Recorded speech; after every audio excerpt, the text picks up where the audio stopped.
Mas Aidil, monitor, dengar suara saya? Pak Burhan, dengar suara saya? Oke, dengar Bu. Oke, baik. Mohon nanti saya diingatkan untuk membagikan link presensi ya, sebelum saya berakhir. Saya mulai aja ya, supaya nggak terlalu sore. Oke, Siap, baik Bu. Oke. Ya Bu. Ya Bu. Nanti untuk Mas PJ, Mas Aidil, mohon untuk screenshot ya, melakukan screenshot di tiap-tiap layar. Karena nanti ada link presensi untuk kehadiran ya. Jadi nanti yang untuk link di link kehadiran nanti yang melampirkan hanya yang PJMK saja. Teman-teman yang lain selain PJMK tidak usah melampirkan screenshot kehadiran. Saya kirim di mana Bu nanti Nanti saya berikan link Google Form-nya, link presensinya setelah kira-kira 15 menit sebelum berakhir. Tolong ingatkan saya untuk saya membagikan link presensi. Nah, di link presensi itu yang wajib melampirkan screenshot-nya hanya PJMK saja. Bapak Ibu yang lain selain PJMK tidak perlu melampirkan screenshot. Jadi nanti saya hanya bisa melihat hanya satu file saja, yaitu dari Mas Ail, siapa sih Aidil ya, susah amat namanya. Ya, gitu. Oke. Bisa saya mulai ya? Oke, Bapak Ibu mohon di mute ya, di mute bagi yang tidak berkepentingan, mohon di mute supaya kita tidak saingan suara.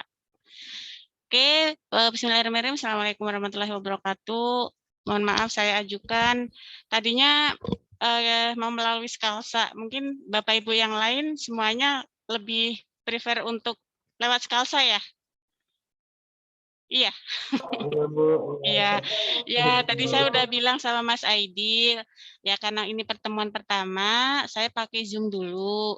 Nanti mungkin untuk pertemuan-pertemuan berikutnya, kalau memang Bapak Ibu lebih prefer untuk yang pakai Skalsa, pakai rekaman, kita akan pakai rekaman ya, supaya saya lebih kenal wajah-wajah Bapak Ibu semuanya. Karena kan ini baru pertemuan kita yang pertama kali ya. Nggak apa-apa ya, kita sebentar saja kok. Oke Bu. Bu, siap. Oke. Siap. Oke, sekarang kita mau berbicara tentang apa ya? Apa ayo? Apa Mas Aidil? Tahu nggak? Anatomi Bu. Iya, itu kan nama mata kuliahnya. Subtemanya kita akan berbicara tentang apa? Aduh, si Penewe. Nggak ngerti mau bicara apa gimana Bapak Ibu yang lain ya? Oke, nggak apa-apa karena sibuk sampai nggak sempat buka RPP ya. Ya baik. Jadi Bapak Ibu, mungkin kemarin sudah dijelaskan oleh koordinatornya Pak Danang mengapa ada anatomi fisiologi 2 di matrikulasi. Jadi anatomi fisiologi 2 kita hanya akan berbicara tentang bagaimana kaitannya antara fisiologi dengan anestesi dan pembedahan saja, ya. Kita tidak akan membahas tentang anatomi fisiologi, anatomi dari jantung, ada berapa ruang, dan lain sebagainya, tidak. Paling itu hanya review-review saja, tapi lebih penekanan. Oh, suara saya kecil? Suara saya kecil? Bu, sudah jelas, Bu. Besar. Jelas. Bu. Kok ada yang mengechat suaranya saya kecil? Sinyalnya paling Bu. Jelas ya, baik. Jadi kita hanya berbicara tentang fisiologi kaitannya dengan pembedahan dan anestesi. Kaitannya dengan apa? Untuk subtema kita pada sore hari ini adalah tentang sistem imun. Ya. Bapak Ibu yang sedang pelayanan boleh di off, tapi saya mohon bagi Bapak Ibu yang tidak sedang pelayanan boleh di on cam ya supaya saya bisa melihat satu-satu wajah gantengnya Bapak, wajah cantiknya Ibu semuanya. Ini ada senior-senior saya semua ini. Semua ada di sini nih. Jadi saya tidak akan memberikan kuliah, saya hanya sharing saja ya. Oke. Sekali lagi tolong ingatkan saya untuk membagikan saya link presensi, saya suka pelupa soalnya. Sudah terlihatkah share screen dari saya? Sudah, Bu. Siap, Bu. Jelas, Bu. Sudah, Ibu. Oke. Ya, jadi kita akan berbicara tentang bagaimana efek anestesi pada sistem imun. Saya yakin Bapak Ibu semuanya mungkin sudah pernah mendapatkan hal ini. Terkait dengan bagaimana sistem imun dan lain sebagainya, itu suatu hal dasar yang saya yakin 1000% malah Bapak Ibu masih ingat banget. Tapi saya akan pretest dulu ya. Nah, masih ingat ya Bapak Ibu? Kalau yang poin nomor 1, poin 2, dan poin 3 kita akan jawab bersama-sama dulu. Apa perbedaan dari imunologi? Apa perbedaan antara imunologi, sistem imun, dan imunitas? Ya. Yang kedua, apa perbedaan sistem imun spesifik dan non-spesifik? Cara kerjanya saja. Karena saya tidak akan mereview banyak terkait dengan ilmu dasar imun, karena ini sudah Bapak Ibu dapatkan dulu pada saat Bapak Ibu menempuh di D3 ataupun di NE atau di S1. Kemudian yang terakhir adalah bagaimana sih kaitannya antara sistem imun, pembedahan, dan anestesi. Itu adalah pengantar dari saya. Ada Bapak Ibu yang mau menjawab pertanyaan nomor 1? Adakah atau enggak ada? Ya, Bu. Ya, silakan siapa? Pak Samsul. Ya, untuk nomor 1, Bu, imunologi itu suatu ilmu ya, Bu ya. Betul. Biasanya kalau di belakangnya itu ilmu ya, Bu ya. Iya, pintar. Apa lagi? Ya, ilmu belajar tentang kekebalan tubuh seseorang terhadap suatu penyakit itu secara gampang, iya Bu. Kalau imunitas mungkin kekebalan tubuh seseorang, iya Bu ya. Bu, yang sedikit. Oke, kalau sistem imun apa dong Pak? Saya belum belajar punya senior. Gak apa-apa, kita kan sharing saja Pak. Jadi nggak ada yang benar, nggak ada yang salah mah di sini ya. Di sini mah benar semua. Ya. Kalau yang kedua masih ingat nggak? Mungkin Bapak atau Ibu, apa sih perbedaan cara kerja dari imun spesifik dan non spesifik yang masih Bapak Ibu ingat? Ini kan review nih, pertanyaan nomor 1, 2. Ayo, ingat nggak?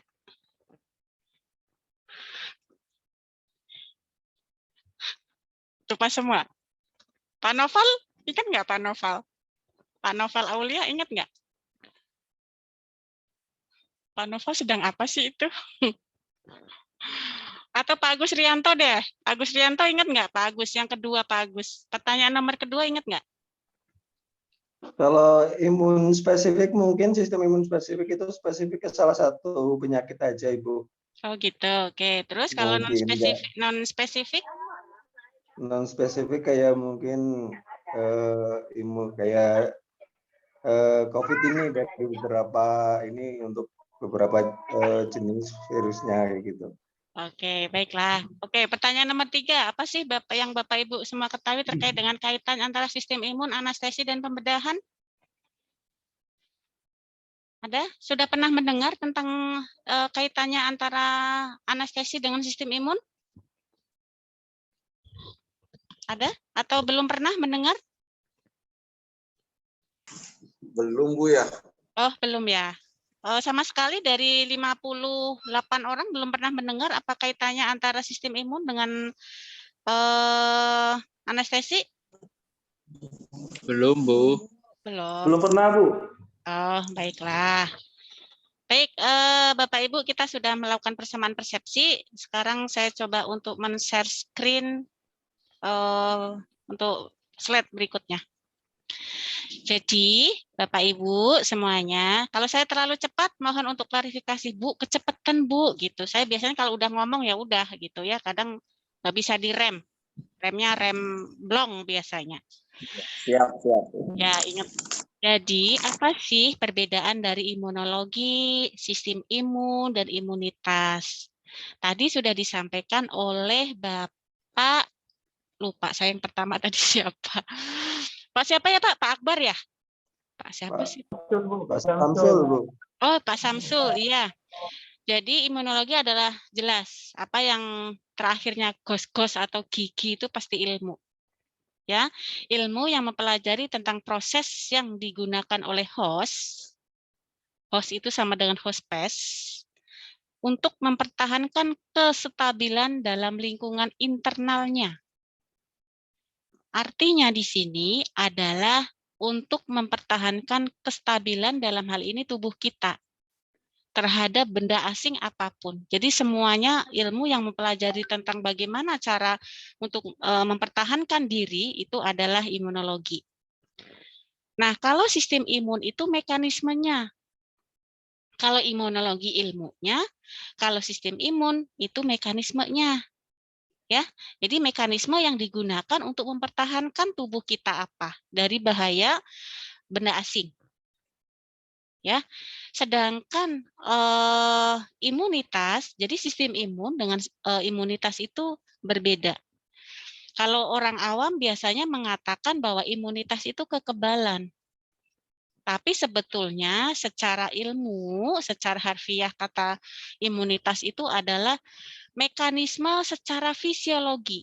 Artinya adalah bagaimana proses dari A sampai Z. Ya, jadi semua mekanisme fisiologi yang membantu untuk bagaimana cara mengenal benda asing, baik dirinya sendiri, ya. Karena kalau yang dia mengenal ketidakmampuan mengenal benda asing kan jadinya autoimun. Nah, jadi proses-proses itulah yang disebut dengan imunitas. Ya, bagaimana cara mengeluarkannya, bagaimana cara menetralkannya, bagaimana cara memetabolisme atau bahkan membunuh benda asing itu sebetulnya imunitas. Nah, biasanya tadi yang sudah saya katakan bahwa imunitas itu lebih ke arah kekebalan. Tapi sebenarnya bukan itu ya, gitu. Nah, itulah perbedaan dari ilmunya itu apa, mekanismenya seperti apa, dan caranya bagaimana. Ya, berikutnya. Nah, akan berbeda terkait dengan respon. Ya, respon imun itu adalah respon untuk, saya kira Bapak Ibu juga sudah memahami hal ini ya. Bagaimana dari benda asing, ini misalnya sistem imun tubuh kita. Ada benda asing masuk. Akan dilawan oleh yang non-spesifik, kemudian baru yang spesifik. Saya mungkin Bapak Ibu masih ingat nggak? Contoh dari yang non-spesifik seperti apa, cara kerjanya seperti apa. Misalnya ada virus influenza masuk. Virus influenza masuk, yang akan bekerja siapa dulu? Imun spesifik. Oh, imun spesifik. Oh, imun spesifik dulu ya? Imun spesifik, Bu. Spesifik dulu, Bu. Ayo, spesifik dulu atau non dulu? Oh, non dulu, Bu. Non dulu. Non dulu ya. Menghalangi dulu Nah, dia, Bu. Kan belum mengenali, Bu. Iya, belum mengenali. Oke, berarti kalau non spesifik itu contohnya apa yang ada di kita? Misalnya nih ada virus apapun, ada mikroorganisme apapun, COVID, kayak influenza, kayak hepatitis, kayak tipes, kayak ataupun apapun itu. Bagaimana cara mengenali sistem tubuh kita, imun kita terhadap benda asing yang tadi masuk?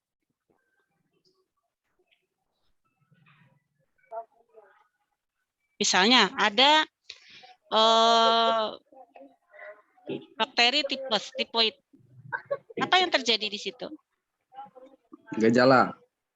Demam ya, Bu. Kenapa? Gejalanya, Bu. No, saya berbicara mekanisme dulu. Tidak bergejala. Ada? Terjadi inflamasi, Bu.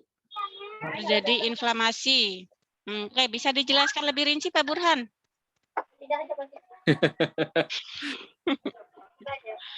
Jadi begitu ada mikroorganisme masuk, nah kita harus kan ada beberapa, ada 5 sampai 6 respon imun. Ada yang bocor nih suaranya, jadi ada yang bocor suaranya. Mohon di-mute ya supaya tidak saingan dengan saya.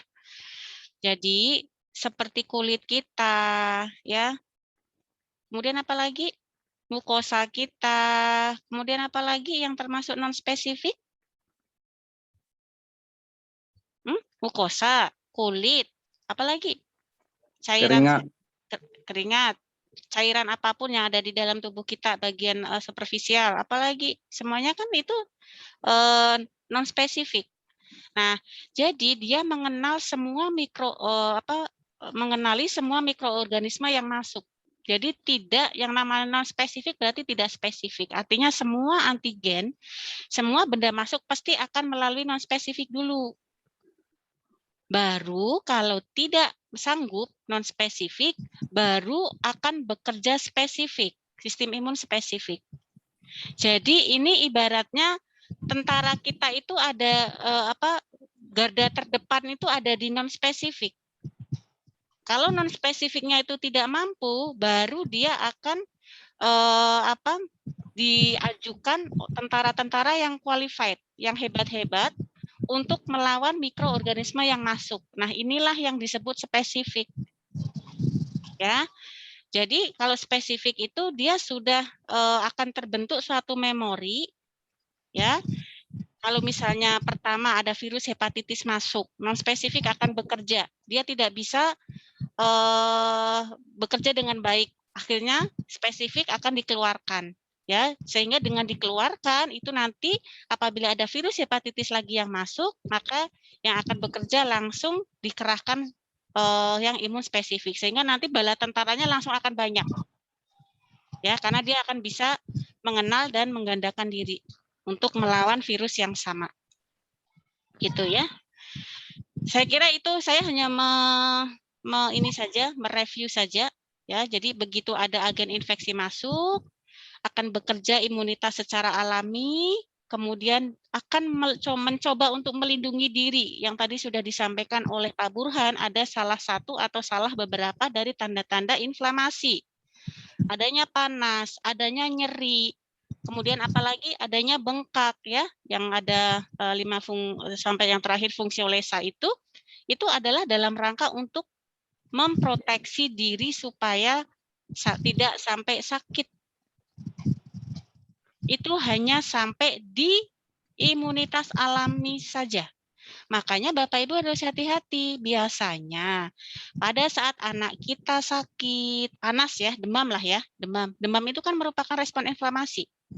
Kemudian langsung jeder dikasih apa biasanya? Antibiotik.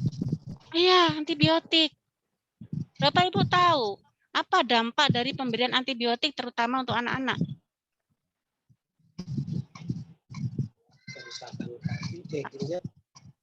Ya, gimana Bapak Rizal? Pemberian antibiotik yang terlalu ini bisa mengakibatkan beberapa kerusakan, misalnya di terjadinya gangguan fungsi ginjal juga bisa. Ya, itu secara jangka panjang. Tapi begitu dia jangka pendek, ya tiba-tiba panas, demam, terus langsung karena tidak sabar, kemudian diberikan antibiotik, itu hati-hati, malah justru dia akan mensupresi sistem imun sang anak. Jadi anak akan menjadi resistensi. Kalau dia sudah terbiasa dengan misalnya lah ya, saya ambil contohnya demam yang ini biasa terjadi pada orang-orang awam ya. Demam, kasih antibiotik, demam, kasih antibiotik. Ya, harusnya sesuai dengan simptom dulu kalau memang itu merasa tidak nyaman gitu ya. Karena respon pada saat demam itulah berarti respon inflamasi sedang terjadi. Itu sedang ibaratnya sedang berantem antara yang imun bawaan dengan mekanisme tubuh dari orang tersebut ya. Nah, baru kalau sudah jatuh sakit, nah ini akan teraktivasi lebih banyak lagi untuk imunitas adaptif. Pertanyaannya adalah, Bu, berarti pada saat ada mikroorganisme masuk, berarti sistem imun adaptif nggak bekerja, nggak aktif dong, Bu. Gitu. Jawabannya apa? Aktif. pertanyaan saya, respon imun itu kan ada yang non spesifik, ada yang spesifik. Pertama yang akan bekerja adalah yang non spesifik. Pertanyaan saya, pada saat respon imun non spesifik itu bekerja, apakah yang respon adaptif akan tidak aktif atau dia juga akan bekerja? Aktif atau tidak jawabannya pada yang adaptif? Aktif, Bu. Aktif, Bu. Kenapa aktif? Padahal yang bekerja ini tuh sedang tugasnya imun bawaan. Siap-siap aja, Bu. Oh, ya. Ayo bocor, guys. Aduh, bocor. Nah, ya, jadi jangan dikira bahwa walaupun imunitas alami itu bekerja, non spesifik tidak bekerja. Dia tetap akan bekerja, ya, tapi dia akan masih tetap aktif, tapi dia akan lebih teraktivasi lagi pada saat tahapan yang kedua. Line kedua, ya, line kedua itu yang adaptif, ya. Baris kedua. Jadi baru kalau misalnya dia sudah sembuh, dia akan terbentuk memori. Nah, pertanyaan saya berikutnya adalah, pada saat kita vaksin, apakah vaksin itu membentuk kekebalan? Ya. Pertanyaan saya. Iya, Bu. Iya. Membentuk. Iya, Bu. Belum Iya, Belum terjadi kekebalan tubuh. Masa? Iya, yuk. Siapa yang menjawab belum? Silakan angkat tangan, Cung. Reaktif apa? Siapa? Bapak siapa? Jadi Gimana, Bu? Mau? Jadi jangan kita kadang kita memberikan edukasi kepada orang awam, diberikan vaksin supaya kebal. Iya, betul, untuk mempermudah pemahaman orang awam. Tapi asumsi kita bukan begitu sebetulnya, bahwa sebetulnya vaksin itu tidak membentuk kekebalan. Sebenarnya vaksin itu tujuannya untuk apa sih? Mengenali virus. Melatih mengenali virus, Bu. Mengenali virus. Oke, pendapat lain? Untuk memperbentuk antibodi. Nah, untuk membentuk antibodi, berarti kekebalan dong, sama ya? Ya. Baik, ada Ya, pendapat antibodi, Mas. lain? Ada pendapat lain? Adaptasi tubuh terhadap penyakit yang baru. Untuk beradaptasi terhadap adaptasi tubuh untuk penyakit yang baru. Iya. Jadi sebetulnya tujuan dari vaksin itu bukan untuk membentuk antibodi. Itu hanya untuk mempermudah kita pada saat kita, memang endingnya begitu, iya betul, endingnya begitu. Tapi sebetulnya utamanya adalah untuk meningkatkan atau pembentukan sel memori. Itu. Ya, jadi untuk sebetulnya nanti antibodi itu akan terbentuk dengan sendirinya di akhir setelah dia mampu mengenali. Ya, setelah dia mampu mengenali, ada memori, begitu ada mikroorganisme atau benda asing yang masuk, dia akan teraktivasi dengan luar biasa banget, ya. Dia akan bisa mengenal dengan luar biasa. Nah, baru nanti endingnya dia akan ujung-ujungnya itu gitu. Tapi untuk tujuan utamanya bukan untuk membentuk antibodi kalau ada pertanyaan seperti itu sebetulnya, ya. Itu kadang kita salah kaprahnya di situ. Jadi tujuan vaksin untuk meningkatkan kemampuan daya ingat atau memori dari, ini kenapa tidak bisa di next? Alah, kita dulu. Kenapa nggak bisa di next? Paham ya, Bapak Ibu? Ya, semoga paham. Ya, Bu. Ya, ini yang tadi non spesifik ya. Jadi ini imun bawaan di kita. Di mana dia nanti akan langsung berespon terhadap antigen, ya, dan dia tidak pilih kasih. Saya hanya akan mengenali atau saya akan membunuh mikroorganisme A saja, ya. Itu bukan tipe dari yang non spesifik.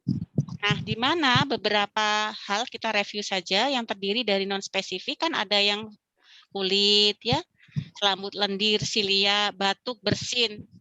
Itu merupakan bagian dari sistem kekebalan tubuh kita yang innate atau yang alami.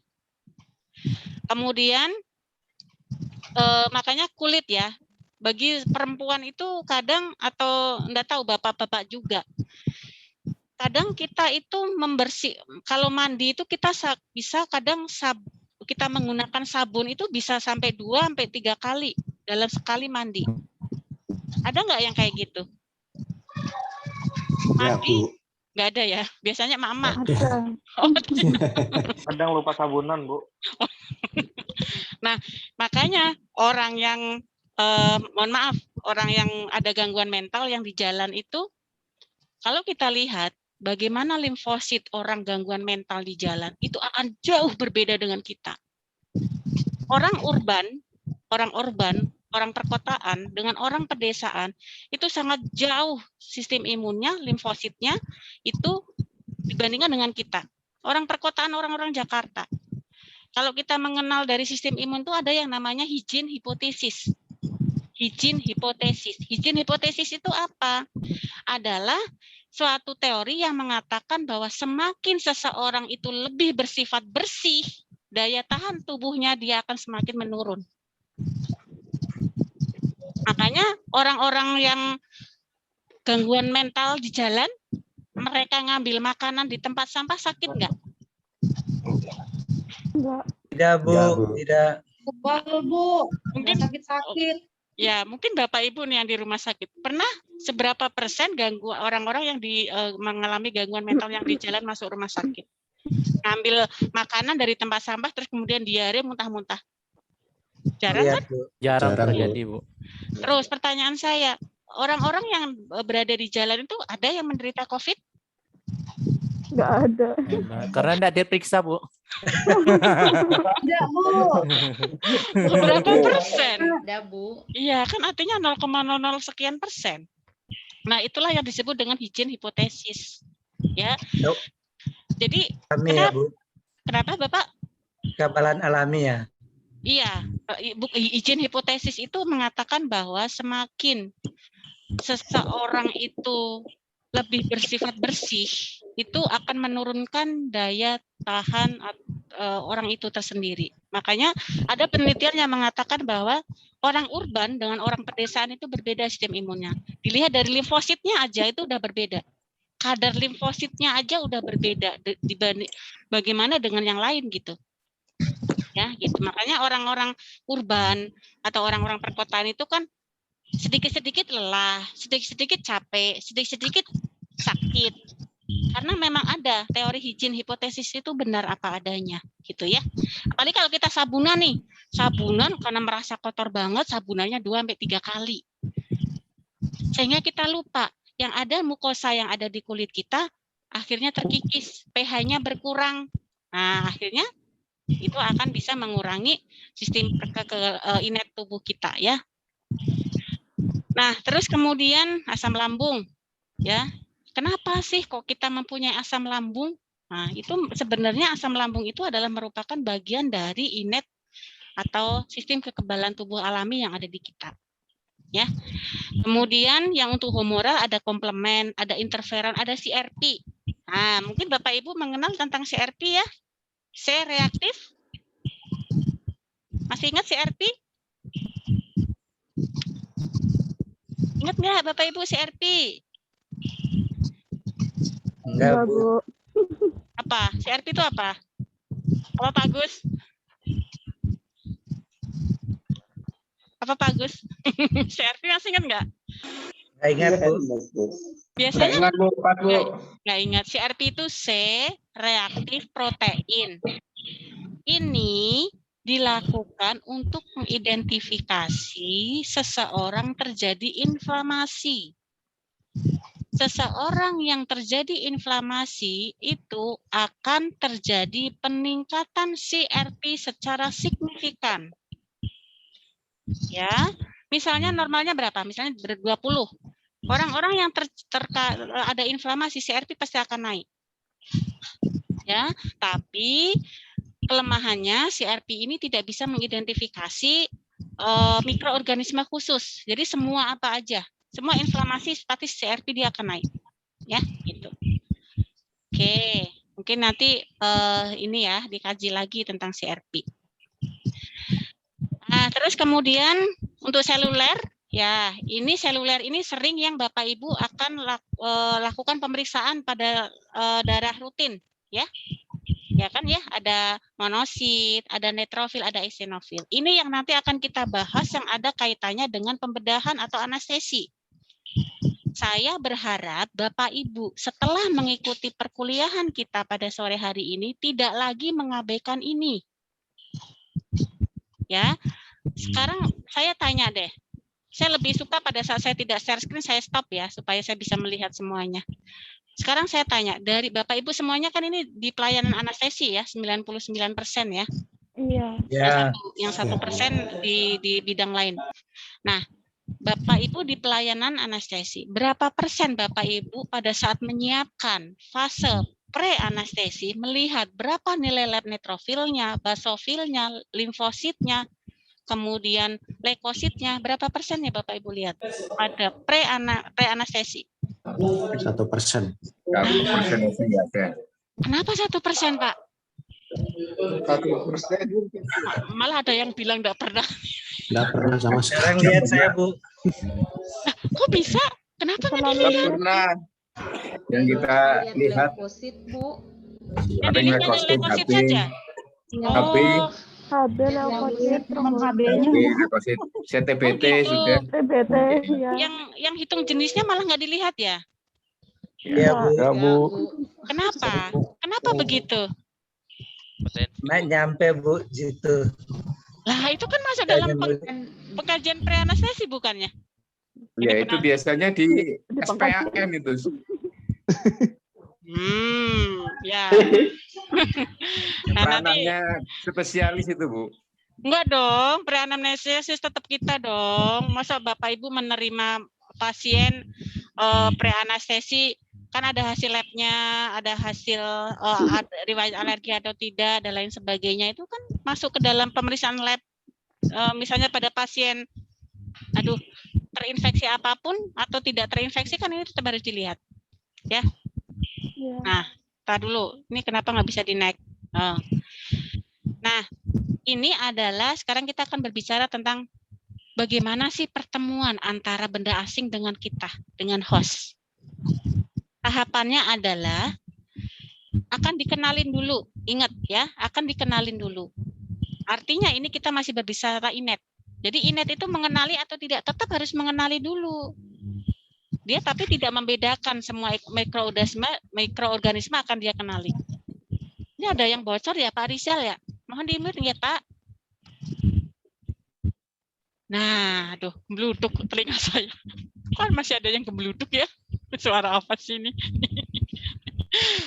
Ya, jadi dikenalin dulu. Setelah dikenali, digelundung ke itu pindah dulu, pergerakan dulu, dilakukan kemoktastis. Kemudian ditempel. Bayangkan ya, setelah ditempel, kemudian dia akan dimasukkan ke dalam makrofag, akhirnya ditelan, baru akan dihancurkan. Nanti soal kasus ya, kalau UTS ya. Jadi Bapak Ibu nggak usah boleh open book, orang nggak ada di slide. Jadi biasanya soal saya kasus. Jadi respon pertama benda asing untuk host kita mengenali benda asing itu pertama akan dikenal dulu. Kamu siapa? Kamu dari mana? Setelah dikenali, dia akan digeser, dipindahkan, ya, di tempatnya. Kemudian dilakukan pelekatan, digandeng, masukkan, ditelan, baru dihancurkan. Ya, itu. Nah, pada saat dia inilah yang disebut dengan proses fagositosis.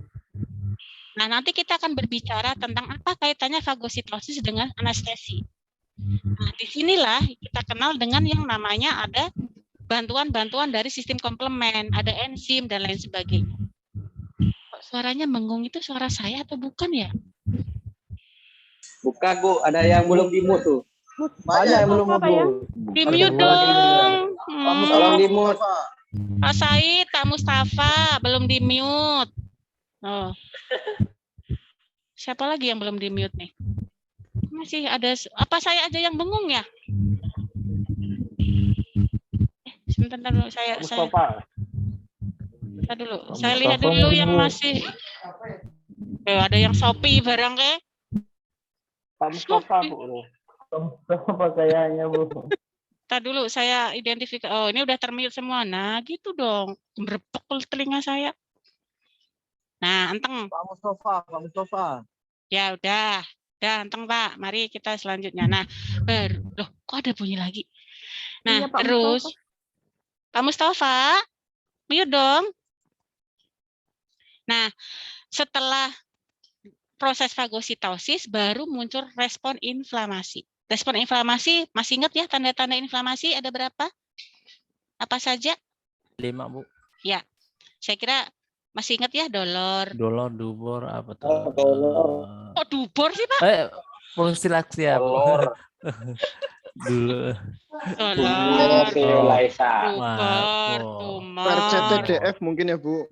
Ya, bolehlah pakai mnemonik itu ya, sampai dengan fungsiolesa. Jadi ingat, respon inflamasi itu hati-hati, tidak sekonyong-konyong langsung antibiotik jeder, ya, gitu. Atau obat antiviral jeder, ya. Karena memang untuk respon inflamasi itu memang dia lebih ke arah biasanya bakteri ya yang masuk ya. Jadi sebisa dulu nunggu 3 hari tidak ada respon secara simptomatik baru kasih antibiotik gitu, karena apalagi pada anak-anak berbahayanya bukan karena ke arah ginjal, itu jangka panjang kalau diberikan secara terus menerus, tapi secara akutnya adalah dia akan mensupresi sistem imunnya dia yang akan nanti dia jadi resisten jadinya. Iti-iti sakit antibiotik, iti-iti sakit antibiotik, kan gitu ya, dokter pun kayak gitu ya enggak? Iya. Periksa ke dokter sudah berapa hari, Bu? Oh, baru 1 hari, kasih jeder antibiotik. Benar nggak? Betul, Bu. Betul. Kalau nanti Bapak Ibu jadi orang tua, sudah bisa mengidentifikasi putra-putrinya, ini sudah berapa hari, kalau langsung dokternya ngasih antibiotik, tunggu dulu. Biarkan dulu inflamasinya dia bekerja. Respon inflamasi dia bekerja malah justru akan meningkatkan imun sang anak. Ya, gitu. Nah, ini proses fagositosis. Nah, sekarang kita ke imun spesifik. Saya tidak usah lama-lama. Respon imun spesifik, perbedaannya adalah 1. Dari alamiah dan didapat. Apa yang dimaksud didapat di sini? Ada yang bisa? Apa yang didapat? Artinya adalah? Imunisasi. Imunisasi. Pernah kena, Bu. Pernah kena. Kalau pernah kena itu masuk ke non spesifik atau spesifik?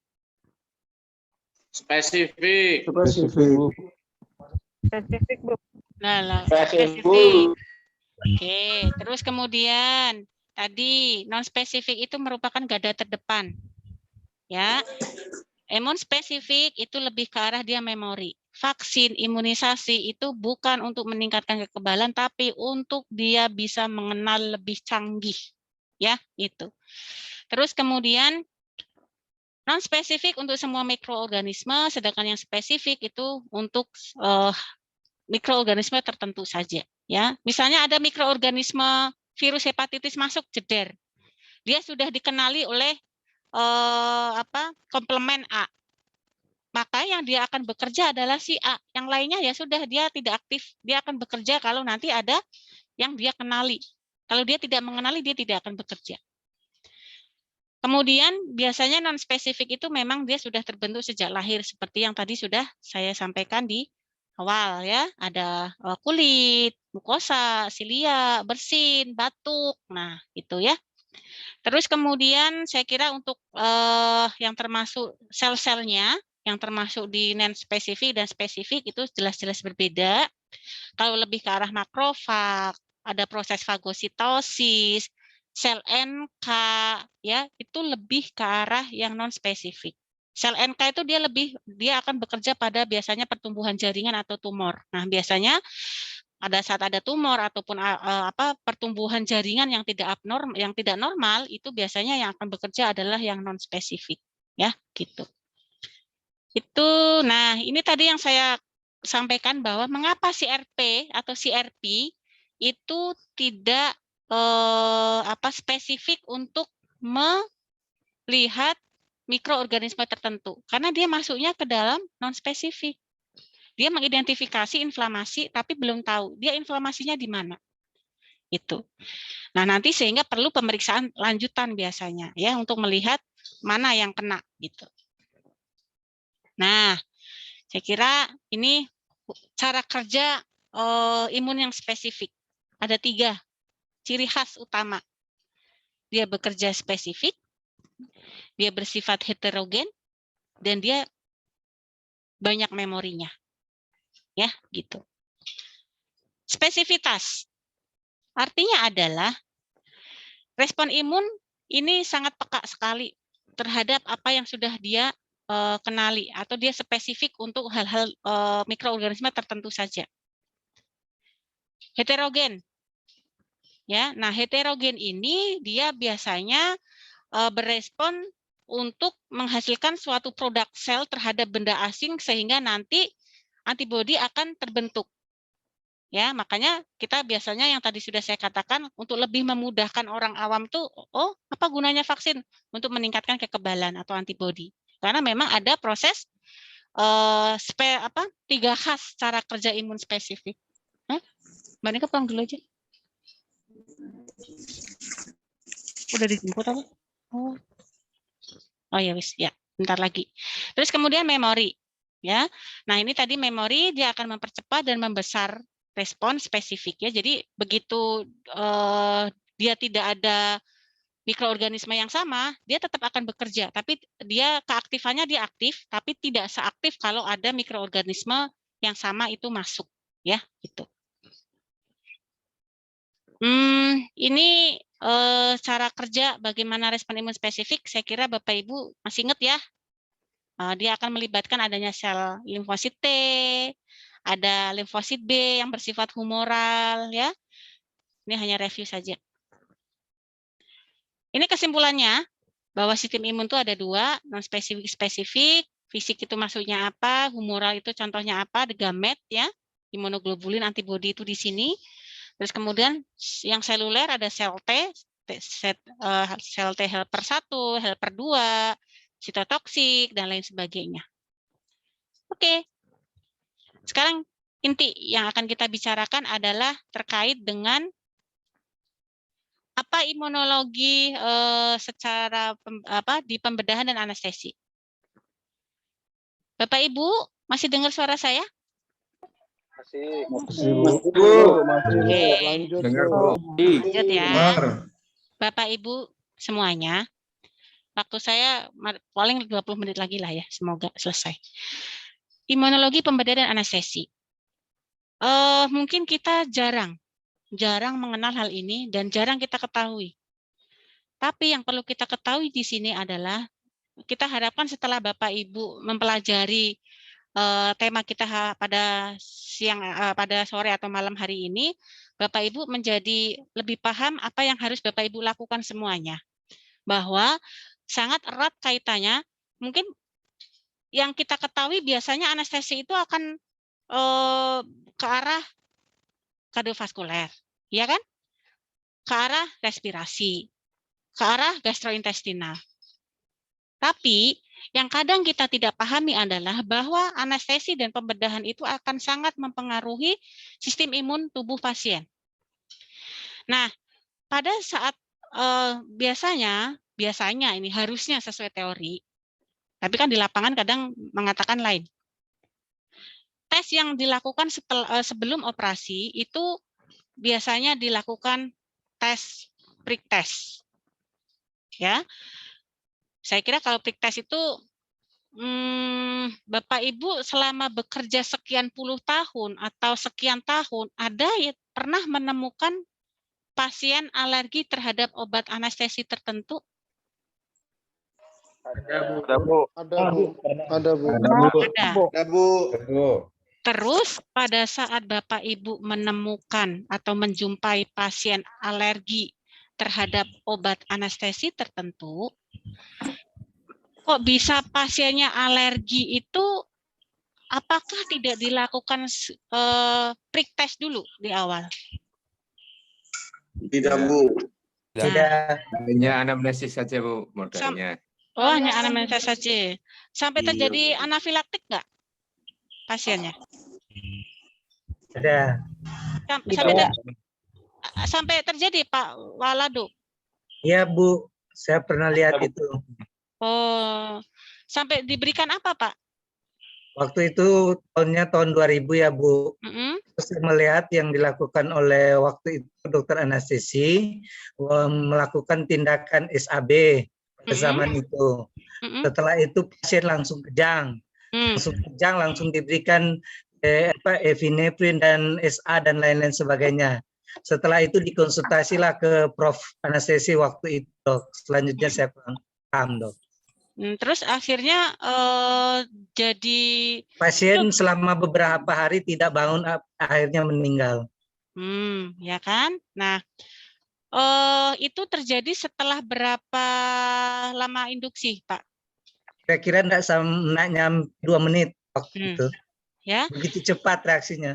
Iya, betul. Memang kejadiannya sedikit, 0,01% ya, tidak banyak ya untuk kejadian alergi terhadap anestesi. Namun karena kita itu lebih mengarah ke efek dari obat anestesi ke arah hemodinamik, kardiovaskuler, dan respirasi, dan PONV atau mual muntah, efek sampingnya, kita kadang lupa bahwa kejadiannya yang sekian persen yang sangat kecil itu malah justru sangat fatal akibatnya bagi pasien, karena dia akan terjadi ini, sehingga harusnya ini harus menjadi suatu SOP harusnya, bahwa apa yang akan dilakukan pemberian obat anestesi ke pasien, entah itu propofol, entah itu ketamin, entah itu buvivakain dan lain sebagainya, harusnya dilakukan prick test dulu.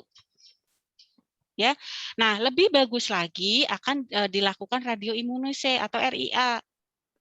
Ya, memang berdasarkan studi penelitian itu memang kombinasi keduanya ini yang sangat akurat untuk bisa mendeteksi apakah nanti pasien akan ada reaksi enggak terhadap pemberian obat anestesi yang kita berikan.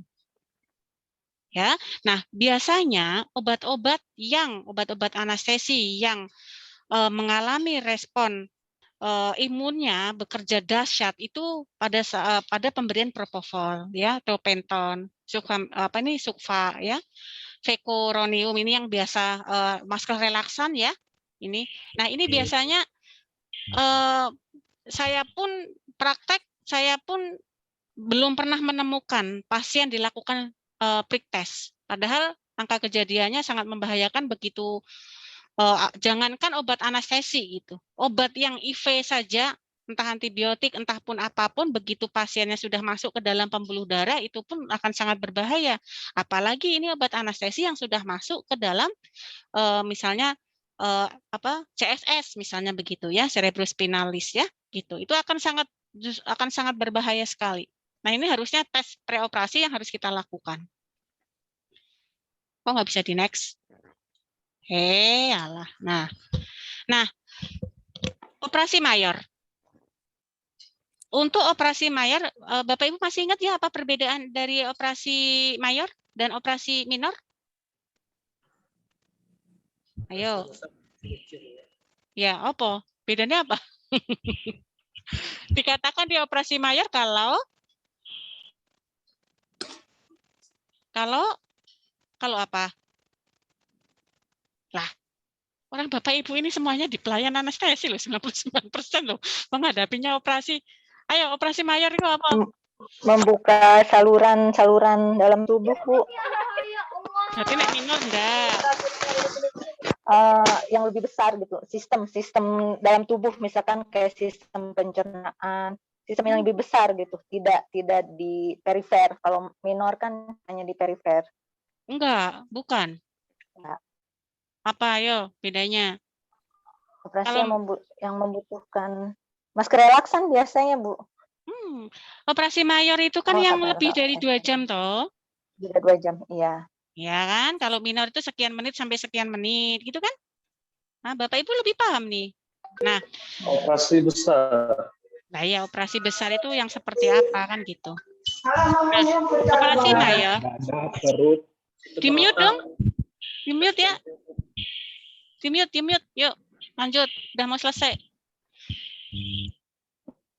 Dah, yuk. Nah, biasanya pada operasi mayor, bukan biasanya, tapi operasi mayor, operasi tindakan besar atau yang lebih dari 2 jam atau 120 menit, ini di dalam tubuh pasien akan terjadi disfungsi kekebalan tubuh bawaan.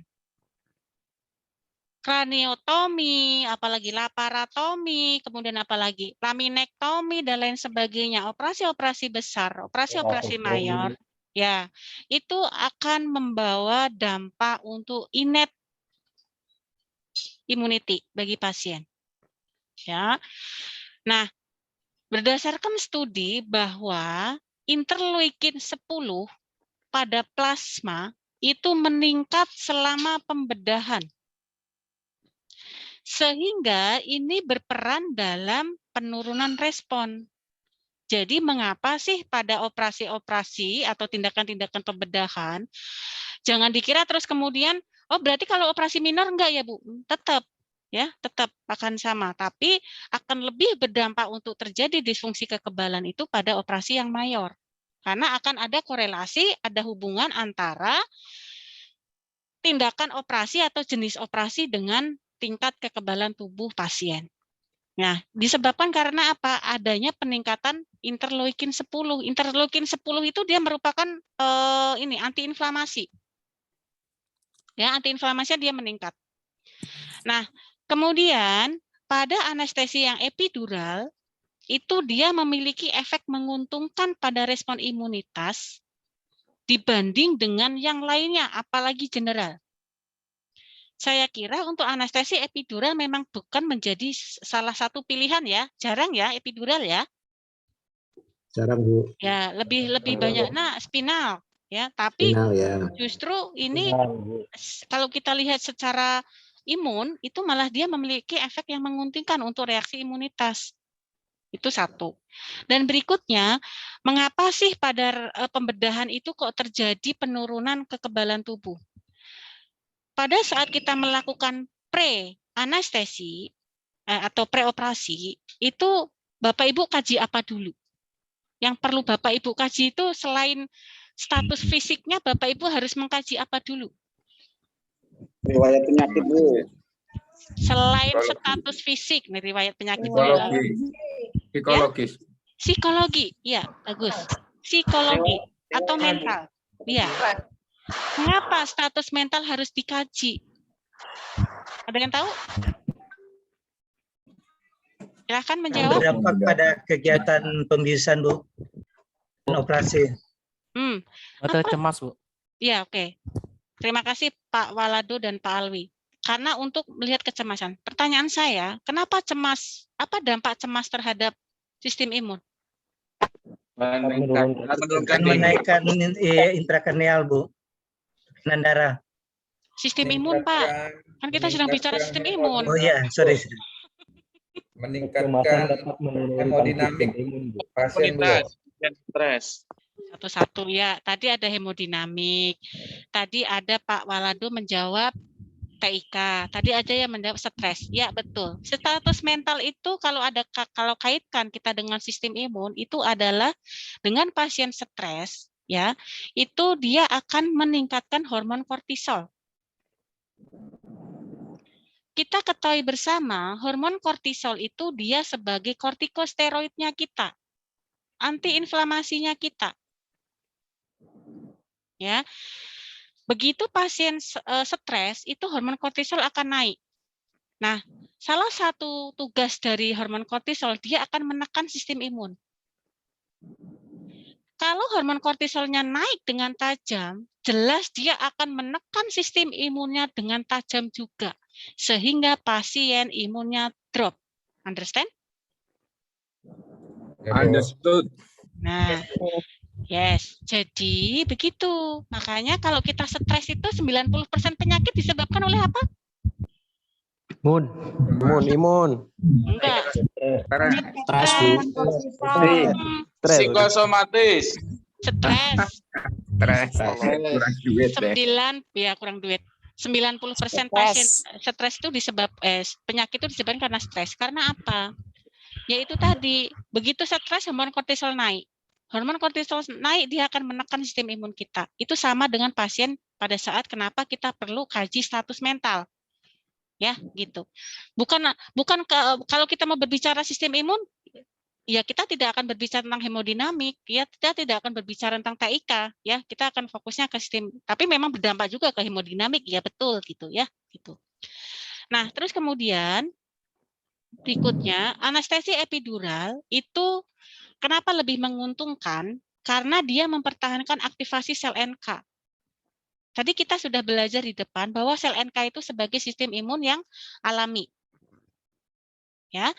Nah, memang dia dapat juga mengurangi respon stres, tapi ini memang belum diketahui mekanismenya secara pasti. Mengapa sih kok dengan epidural itu bisa mengurangi respon stres? Itu yang belum saya temukan referensinya di jurnal pun mengatakan memang mekanismenya memang belum jelas. Ya, gitu. Nah, pada blok epidural kita ketahui bersama, kita lakukan di segmen dermatom T4 sampai dengan S5 itu juga bisa, ya. Dimulai sebelum pembedahan untuk mencegah terjadinya peningkatan kortisol dan glukosa. Itu salah satu keefektifan dari anestesi epidural dilihat dari sistem imunnya. Jadi, kalau epidural itu kan memang ini ya, kalau lebih rumit, iya lebih rumit. Ya. Lebih mahal, iya lebih mahal. Tapi sebenarnya dia lebih efektif dibanding dengan yang lain. Ya, karena apa? Misalnya pada operasi-operasi yang dia regional, dia bisa regional, tapi dia membutuhkan waktu tindakan operasi yang lama. Nah, kita kan bisa pakai epidural. Tidak usah general, tapi biasanya yang kita pilih apa? General kan? Iya. Iya, kita jarang memilih epidural. Padahal general itu kalau dilihat dari sistem imunnya, itu malah justru dia akan mensupresi sistem imun secara luar biasa, ya. Masangnya repot, Bu. Masangnya repot, nah itu dia. Tergantung, Bu. Pasien untuk itu, Bu. Tergantung. Ya, untuk wes. Ibu, ya. mohon bertanya, Bu. Yuk. Untuk efektivitas pasien epidural sama general anestesi di rumah sakit saya, Bu, ini untuk kasus bedah mayor, Bu, yang lebih dari 2 jam.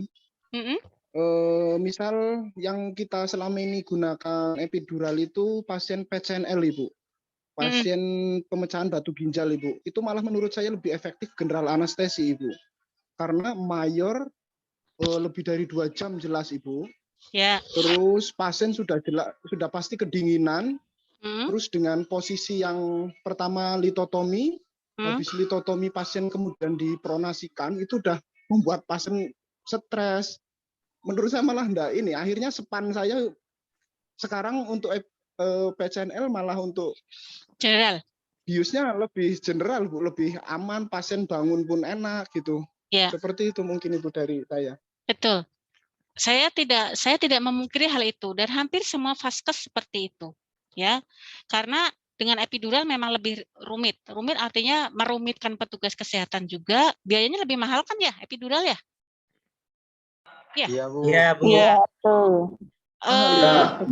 Limit BPJS, Bu. Tapi untuk analgetik post op-nya emang epidural itu lebih nyaman sekali untuk pasien. Ya, betul. Nah, epidural. ya, karena kenapa kita berasumsi seperti itu? Ya, karena repotnya.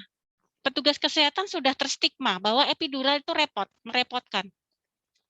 Gitu. Lebih enak, oke, inhalasi, jedet, pasang general, oke, aman, sudah selesai. Posisi juga dengan supin aja bisa, misalnya seperti itu. Tapi kita kan kembali lagi itu adalah kebijakan ya, kebijakan dari monggo masing-masing rumah sakit. Kalau memang itu dikira itu lebih ini, ya silakan monggo. Namun secara teorinya adalah apalagi kita berbicara sistem imun general dengan epidural dan regional lah ya, general dengan regional, apalagi yang epidural itu lebih aman-aman epidural. Nanti kita akan lihat kenapa gimana yang general itu ya. Tapi terus kemudian jangan bilang gini ya, Dok, saya mendapatkan teori, Dok. Ini jangan di general, Dok. Gitu enggak? Itu monggo, itu kebijakan yang jelas.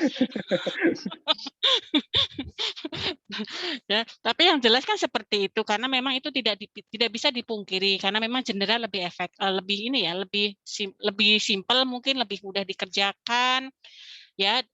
Tapi kalau sesuai teorinya apa yang bisa dikerjakan dengan regional dan dia membutuhkan waktu yang lama itu sebaiknya epidural. Tapi memang kebijakan di Indonesia itu kan berbeda dengan kebijakan yang ada di luar negeri. Jadi that's fine, tidak masalah kita kalau memang tetap mau dilakukan secara epidural. Oke, next. Nah, bagaimana mekanisme imun pada pembedahan? Kita ketahui bersama bahwa jangankan tanpa obat anestesi, pasien dibedah saja itu sudah bisa terpengaruh dengan pembedahan itu sendiri. Makanya kalau kita mau berbicara tentang sistem imun, itu kita ambigu. Ambigunya itu apakah karena memang penurunan fungsi imun pasien itu memang murni dari pasiennya, memang murni dari pengaruh obat anestesinya, memang murni dari efek dari pembedahan itu sendiri, atau bahkan dari intervensi perioperatif yang lain. Ya, tapi yang perlu kita cermati di sini adalah bahwa obat-obat anestesi itu akan mensupresi sistem imun. Itu underline, tadi garis bawah. Ya, entah itu ada efek-efek yang lain, tapi secara in vitro, studi in vitro itu bahwa memang obat anestesi dia akan bisa mensupresi sistem imun. Ya, nah baik secara langsung ataupun tidak langsung terhadap komponen respon imun. Kita akan bicarakan satu-satu. Panggil teman. Nah, ini ya, obat anestesi dapat menurunkan respon imun selama pembedahan. Jadi dari segi kita ketahui bersama kan, saya kira Bapak Ibu sudah paham bagaimana cara kerja obat anestesi. Sudah tahu kan ya? Sudah tahu belum? Sudah, Bu. Apa Sudah, coba? Bu. Apa? Yang diblok apanya coba? Ayo, yang diblok apanya? Kok sudah tadi? Sistem saraf pusat, Bu. Sistem saraf pusat? Simpatis, Bu. Masa? Simpatis, Bu. Sistem saraf simpatis. Oke. Ya, Bu. Ya, nah itu harus didalami lebih dalam ya. Setelah diblok sistem saraf simpatisnya akan bagaimana. Bukan SSP loh ya. Karena SSP nanti payah nanti ya, gitu. Terus kemudian sistem imun tidak hanya melindungi dari patogen, tapi dia juga memang berefek ya ke bagaimana cara dia mengontrol homeostasis. Makanya tadi dibilang bahwa semua sistem itu bekerja secara bersamaan, bekerja sama. Sistem imun dia juga hubungannya dengan homeostasis hemodinamik atau kardiovaskuler. Ada juga hubungannya dengan nyeri, jelas ya, gitu. Jadi dia tidak hanya pada satu aja sistem imun, tapi dia juga begitu sistem imun tersupresi, dia akan berpengaruh ke banyak hal, ya. Nah, nih, anestesi dapat memberikan dampak pada terhadap perlawanan benda asing, baik itu yang adaptif dan non-adaptif. Di sini udah maghrib. Nah, dulu. Ya, sebentar ya. Nah, saya teruskan dulu sebentar, kurang 4 menit.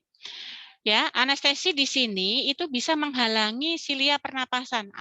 Mengapa pada pasien yang terpasang intubasi atau ETT itu dia akan sangat rentan sekali terhadap mikroba. Bukan karena benda asing yang masuk, bukan hanya itu, tapi karena memang dari masker relaksan yang diberikan pada pasien tersebut, dari obat anestesi yang diberikan pada pasien tersebut. Ya, gitu. Itu tambah-tambah akan memicu terjadinya penyebaran mikroba. Nah, kita ketahui bersama bahwa ada beberapa jenis sitokin. Ada proinflamasi dan antiinflamasi. Jadi di dalam tubuh kita sel T itu ada 2, pro dan yang anti. Proinflamasi itu apabila kita ada inflamasi dia akan naik, kalau yang antiinflamasi dia sebagai penyeimbang. Itu yang antiinflamasi. Ya, gitu. Nah, sekarang bagaimana imunomodulasi pada keseimbangan sitokin pada pasien yang dilakukan operasi? Nih ya.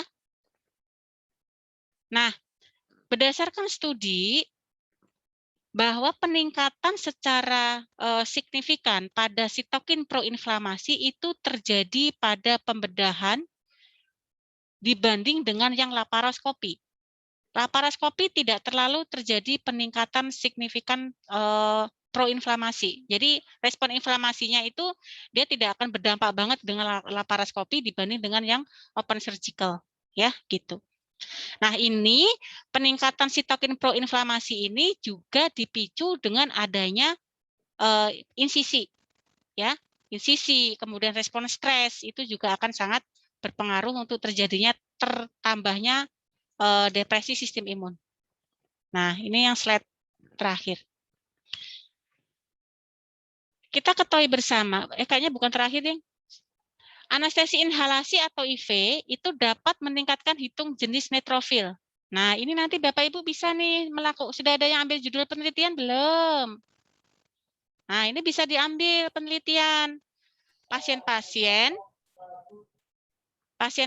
yang dilakukan general anestesi, dilihat preoperasinya, kadar neutrofilnya dia berapa, setelah dia diberikan general anestesi, di jam sekian, di menit sekian, kadar neutrofilnya berapa? Kan tidak mahal menghitung neutrofil.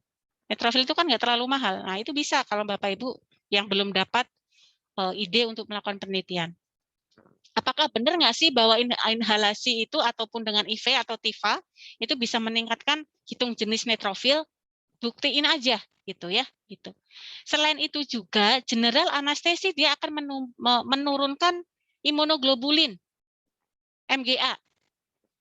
Imunoglobulin M turun, G turun, A turun, itu dengan general anestesi. Kenapa? Karena dengan general anestesi itu akan menurunkan komplement. Ya, jadi kalau sistem kerja imun kita itu dia bisa bekerja itu karena ada sistem komplement. Sistem komplement itu ibaratnya kayak second messenger. Jadi sebagai penghubung, sebagai jembatannya. Saya akan pergi ke desa A. Kalau saya tidak ada jembatannya, saya tidak akan bisa pergi ke jembatan A. Itu ibarat komplement tuh kayak begitu. Jadi dengan general anestesi, itu dia komplemennya akan terganggu.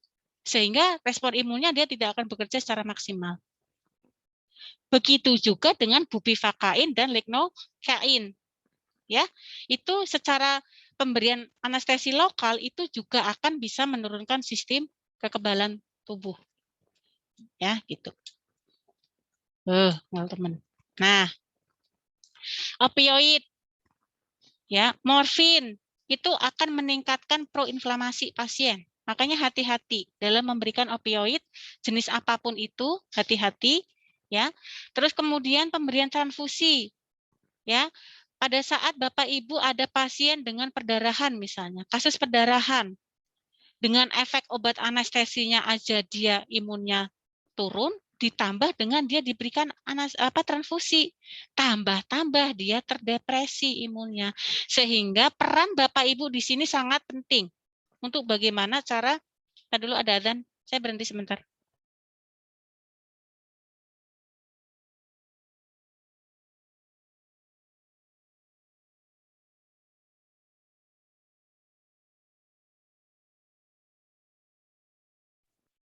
Sambil menunggu adzan di sini saya share link itu ya, presensi.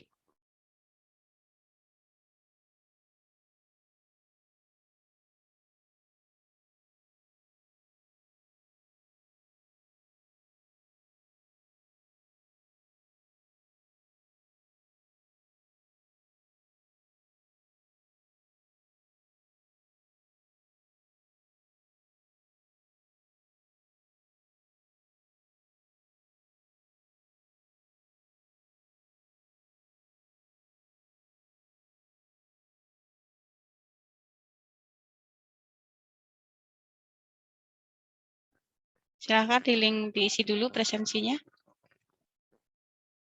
Hanya yang hadir ya, yang tidak hadir nggak usah mengisi ya. Hanya yang hadir saja. Linknya di mana, Bu? Itu saya udah kirim ke chat. Chat room, udah. Nanti yang Bapak Ibu yang tidak hadir nanti ini aja tidak presensi lewat sini ya, karena ini kan nanti rekaman tetap saya upload ke Skalsa, nanti Bapak Ibu yang tidak hadir di sini akan presensi di Skalsa. Jadi akan berbeda, komponen penilaiannya berbeda ya, gitu.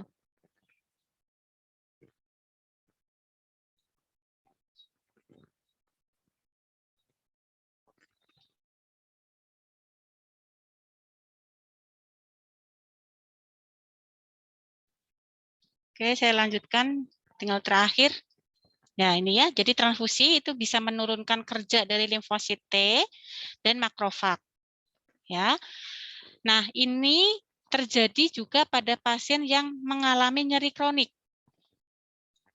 Ya, peran kita bagaimana itu yang kita harus berhati-hati nanti ya. Jadi pada pasien yang mengalami transfusi, yang mengalami nyeri kronik, kemudian pada pasien yang dilakukan tindakan transplantasi organ ya, dan pasien yang terjadi HIV atau AIDS ya, itu untuk pasien HIV/AIDS saya nggak tahu apakah Bapak Ibu di antara Bapak Ibu ini pernah melakukan tindakan anestesi pada pasien yang HIV/AIDS. Nah, harusnya pasien HIV/AIDS itu lebih disarankan untuk dilakukan tindakan regional anestesi jika memungkinkan.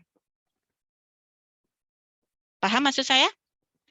Ya, artinya kalau jika memungkinkan itu adalah bagi memang kalau seperti yang tadi disampaikan oleh salah satu teman kita, Bu, ada operasi penghancuran batu ginjal misalnya. Dia kan harusnya dengan regional aja bisa. Kok dilakukan general anestesi? Nah, padahal kalau dia memang tindakannya dia lama, kita bisa lakukan dengan epidural gitu. Apalagi pada pasien HIV/AIDS itu anti untuk sebisa mungkin jangan dilakukan general anestesi. Karena kita ketahui dengan general anestesi itu supresi imunnya lebih kencang, lebih kuat. Kasihan-pasiennya. HIV itu sendiri kan izin bertanya, Bu, saya nggak bisa screenshot. Oh, kenapa? Iya, pas mau dikirim nggak bisa itu, Bu, screenshotnya. Oh, ya udah, nggak apa-apa. Nanti kenapa nggak bisa dikirim? Nggak tahu, file tidak didukung tulisannya gitu, Bu. Oh. Dari tadi tak coba. Oh, nyenengan itu harus dengan Word dokumen, nggak bisa dengan yang lain, nggak bisa dengan PDF, nggak bisa dengan JNB, harus dengan Word. Jadi nyenengan nanti pindah dulu ke Word, baru Word itu nanti dikirim. Ya. Oh gitu ya, Bu ya. Ya, terima kasih, Bu. Mohon izin, Bu. Katanya PJMK-nya aja. Iya, PJMK-nya aja. Bentar, saya teruskan dulu. Kurang ini ya. Oke. Atau gimana, Bu? Saya teruskan dulu kuliah saya ya, baru nanti kita melanjutkan tentang presensi. Jadi, kenapa untuk pasien yang AIDS itu ada pasien-pasien yang sudah terdepresi sistem imunnya itu disarankan untuk regional anestesi bukan general anestesi, karena memang dampak dari general anestesi itu bagi pasien-pasien yang sudah terdepresi imunnya itu sangat berbahaya. Jadi sebisa mungkin pasien AIDS itu kalau memang memungkinkan dilakukan regional anestesi. Tapi kalau memang kayak kraniotomi kan nggak bisa, memang dia harus general. Ya, sehingga nanti bagaimana tata laksananya itu yang harus kita kaji lebih dalam. Oke, cukup? Lumayan. Oke, semoga bermanfaat ya. Amin. Oke, amin. Amin, sangat bermanfaat. Amin, semoga bermanfaat. Jadi yang bisa kita tarik kesimpulan pada pertemuan kita hari ini adalah semoga setelah kita mengikuti perkuliahan kita anatomi fisiologi kaitannya antara sistem imun dengan di-mute dong, Pak Vendor, Pak Mustafa. Nah, diharapkan Pak Mustafa bisa di-mute. Oh ya, lupa, Bu. Maaf. Ya, di-mute, biar nggak mendengung. Ya, diharapkan kita lebih care lagi terkait dengan bahwa ternyata dengan pembedahan itu sendiri bisa menurunkan sistem imun ditambah dengan yang obat-obat anestesi, apalagi yang untuk general anestesi, propofol, ketamin, bivakain dan lain sebagainya itu sangat mensupresi sistem imun, sehingga pengkajian pre-anestesi terjadinya riwayat alergi, bagaimana hitung jenis hitung jenis darahnya itu tolong untuk lebih diperhatikan kembali ya. Oke, itu underline take message dari saya, pesan dari saya sebelum kita akhiri. Kalau nggak ada yang ditanyakan, bisa kita akhiri atau ada yang mau ditanyakan? Izin, Bu. Ya, silahkan. Bukti screenshotnya yang mana, Bu? Ya, untuk spring presensi itu yang men-screenshot hanya PJMK saja, yang lainnya tidak usah. Jadi, kalau yang merasa Bapak PJ itu kirim dulu, Bapak kan screenshot di thread, nanti taruh di laptop, cetet, dalam bentuk dokumen, Word. Ya, Bu. Nah, dalam bentuk Word baru dikirim. Kalau Bapak Ibu tetap tidak, kalau Bapak tetap tidak bisa mengirimnya, nanti di WA aja ke saya bukti screenshotnya.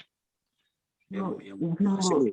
Ya. Yang untuk screenshotnya Bu, apakah semua teman-teman atau Enggak, PJMK Karena- saja, PJMK saja. PJMK si pen, kalau nggak tahu PJMK si pen. Ya. Tuh. Sinyal hilang. Halo, halo. Halo. Tuh. Halo? Kok hilang sih?